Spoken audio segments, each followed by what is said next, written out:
Todd Young Online presents Young Tales. Tales for the young and the young at heart. Today's story, Ash Maiden by the Brothers Grimm. The wife of a rich man fell sick, and as she felt that her end was drawing near, she called her only daughter to her bedside and said, "Dear child, be good and pious, and then the dear God will always protect you, and I will look down on you from heaven and be near you." Thereupon she closed her eyes and departed. Every day the maiden went out to her mother's grave and wept, and she remained pious and good. When winter came, the snow spread a white sheet over the grave, and when the spring sun had drawn it off again, the man had taken another wife. The woman had brought 2 daughters into the house with her, who were beautiful and fair of face, but vile and black of heart. Now began a bad time for the poor child. "Is it the stupid goose to sit in the parlor with us?" said they. "He who wants to eat bread must earn it. Out with the kitchen wench." They took her pretty clothes away from her, put an old gray bedgown on her, and gave her wooden shoes. "Just look at the proud princess, how decked out she is," they cried and laughed and led her into the kitchen. There she had to do hard work from morning till night, get up before daybreak, carry water, light fires, cook and wash. Besides this, the sisters did her every imaginable injury. They mocked her and emptied her peas and lentils into the ashes so that she was forced to sit and pick them out again.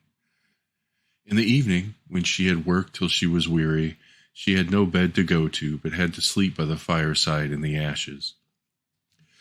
And as on that account, she always looked dusty and dirty, and they called her Ash Maiden. It happened once that the father was going to the fair, and he asked the 2 beautiful daughters what he should bring back for them. "Beautiful dresses," said one. "Pearls and jewels," said the second. "And you, Ash Maiden," said he, "what will you have?" "Father, break off for me the first branch which knocks against your hat on the way home." So he brought beautiful dresses, pearls, and jewels for the 2 daughters, and on his way home, as he was riding through a green thicket, a hazel twig brushed against him and knocked off his hat. Then he broke off the branch and took it with him. When he reached home, he gave the 2 daughters the things which they had wished for, and to Ash Maiden he gave the branch from the hazel bush. Ash Maiden thanked him, went to her mother's grave, and planted the branch on it, and wept so much that the tears fell down on it and watered it. It grew, however, and became a handsome tree. Thrice a day Ash Maiden went and sat beneath it, and wept and prayed, and a little white bird always came onto the tree, and if Ash Maiden expressed a wish, the bird threw down to her what she had wished for. It happened that the king gave a feast which was to last 3 days. To it all the beautiful young girls in the countryside were invited, in order that his son might choose himself a bride. When the 2 sisters heard that they too were to appear among the number, they were delighted. They called Ash Maiden and said, "Comb our hair, brush our shoes, and fasten our buckles, for we are going to the feast at the king's palace." Ash Maiden obeyed, but wept because she too would have liked to go with them to the dance, and she begged her mother to allow her to do so. "You go, Ash Maiden," said she. "You are dusty and dirty, and you would go to the feast. You have no clothes and shoes, and yet would dance." As, however, Ash Maiden went on asking, the mother at last said, "I have emptied a dish of lentils into the ashes for you. If you have picked them out again in 2 hours, you shall go with us."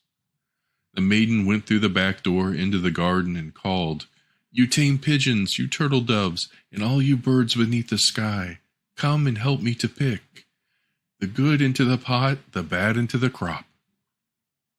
Then 2 white pigeons came in by the kitchen window, and afterward the turtle doves, and at last all the birds beneath the sky came whirring and crowding in, and alight amongst the ashes. And the pigeons nodded with their heads and began, "Pick, pick, pick, pick, pick," and the rest also, "Pick, pick, pick, pick," and gathered all the good grains into the dish. Hardly had 1 hour passed before they had finished, and all flew out again. Then the girl took the dish to the mother, and was glad, and believed that now she would be allowed to go to the feast. But the mother said, "No, Ash Maiden, you have no clothes, and you cannot dance. You would only be laughed at." And as Ash Maiden wept at this, the mother said, "If you can pick 2 dishes of lentils out of the ashes for me in an hour, you shall go with us." And she thought to herself, that she most certainly cannot do. When the mother had emptied the 2 dishes of lentils amongst the ashes, the maiden went through the back door into the garden and cried, "You tame pigeons, you turtle doves, and all you birds under heaven, come and help me to pick the good into the pot, the bad into the crop." Then the 2 pigeons came in by the window, and afterward the turtle doves, and at last all the birds beneath the sky came whirring and crowding in and alighted among the ashes. And the doves nodded with their heads and began, "Pick, pick, pick, pick," and the others also began, "Pick, pick, pick, pick," and gathered all the good seeds into the dishes, and before half an hour was over, they had already finished and flew out again. Then the maiden carried the dishes to her mother and was delighted and believed that she might now go with them to the feast. But the mother said, "All this will not help you. You go not with us, for you have no clothes and cannot dance. We should be ashamed of you." Then she turned her back on Ash Maiden and hurried away with her 2 proud daughters. As no one was now at home, Ash Maiden went to her mother's grave beneath the hazel tree and cried, "Shiver and quiver, little tree, silver and gold, throw over me." Then the bird threw a gold and silver dress down to her, and slippers embroidered with silk and silver. She put on the dress with all speed and went to the feast. Her sisters and mother, however, did not know her, and thought she must be a foreign princess, for she looked so beautiful in the golden dress. They never once thought of Ash Maiden, believed that she was sitting at home in the dirt, picking lentils out of the ashes. The prince went to meet her, took her by the hand, and he danced with her. He would dance with no other maiden, and never let go of her hand. And if anyone else came to invite her, he said, "This is my partner." She danced till it was evening, and then she wanted to go home. But the king's son said, "I will go with you and bear you company," for he wished to see whom the beautiful maiden belonged. She escaped from him, however, and sprang into the pigeon house. The king's son waited until her father came, and then he told him that the stranger maiden had leapt into the pigeon house. The old man thought, "Can it be Ash Maiden?"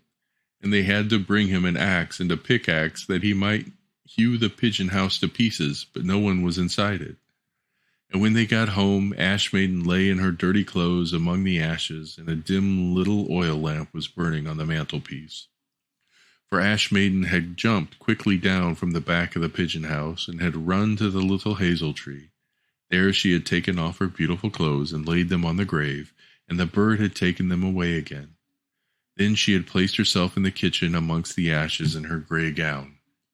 Next day, when the feast began afresh, and her parents and sisters had gone once more, Ash Maiden went to the little hazel tree and said, "Shiver and quiver, little tree, silver and gold over me."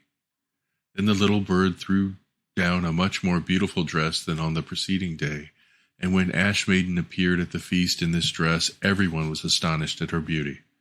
The king's son had waited until she came and instantly took her by the hand and danced with no one but her.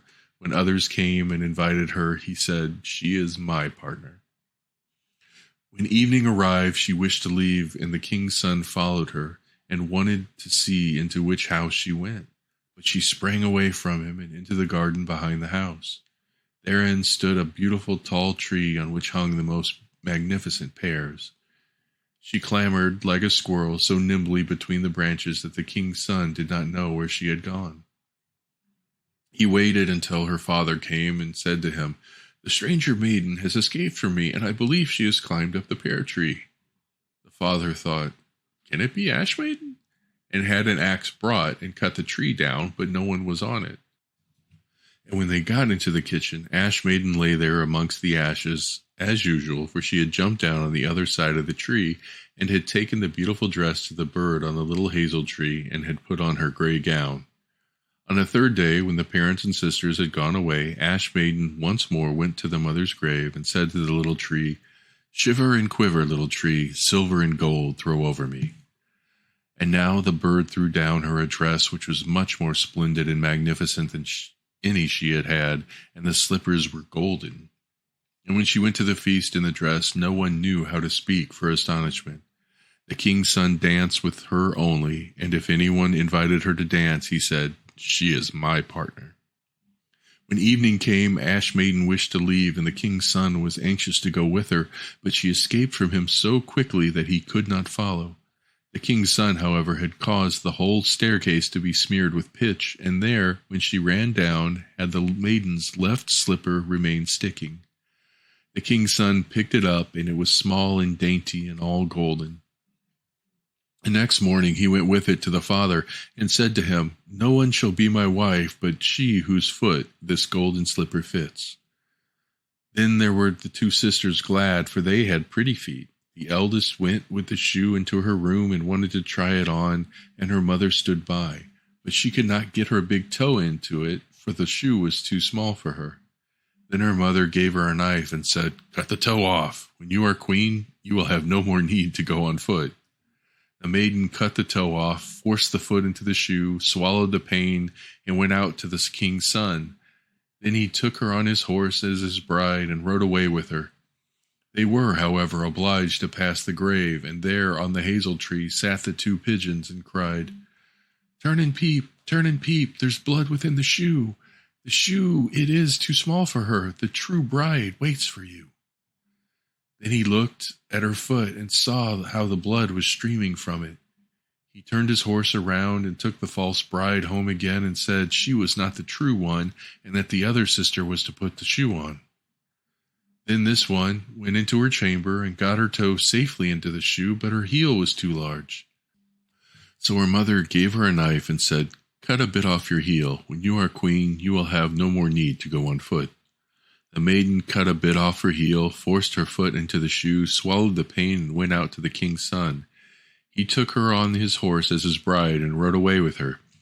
But when they passed by the hazel tree, two little pigeons sat on it and cried, turn and peep, there's blood within the shoe.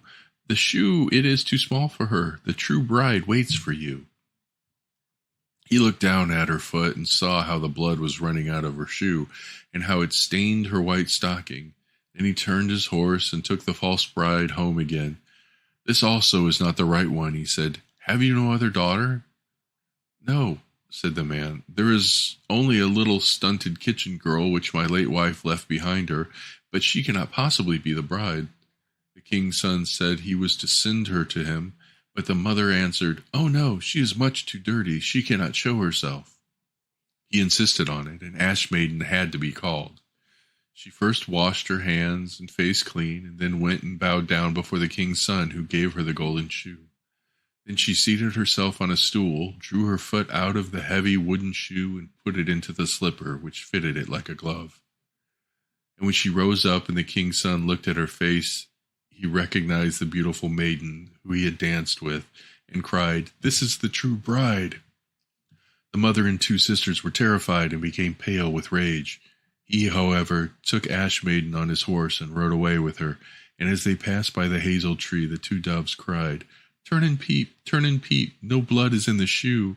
The shoe is not too small for her, the true bride rides with you." And when they had cried that, the two came flying down and placed themselves on Ash Maiden's shoulders, one on the right and the other on the left, and remained sitting there. When the wedding with the king's son had to be celebrated, the two false sisters came and wanted to get into favor with Ash Maiden and share her good fortune. When the betrothed couple went to the church, the elder was at the right side and the younger at the left, and the pigeons pecked out the eye of each one. Afterward, as they came back, the elder was at the left and the younger was at the right, and then the pigeons pecked out their other eyes too.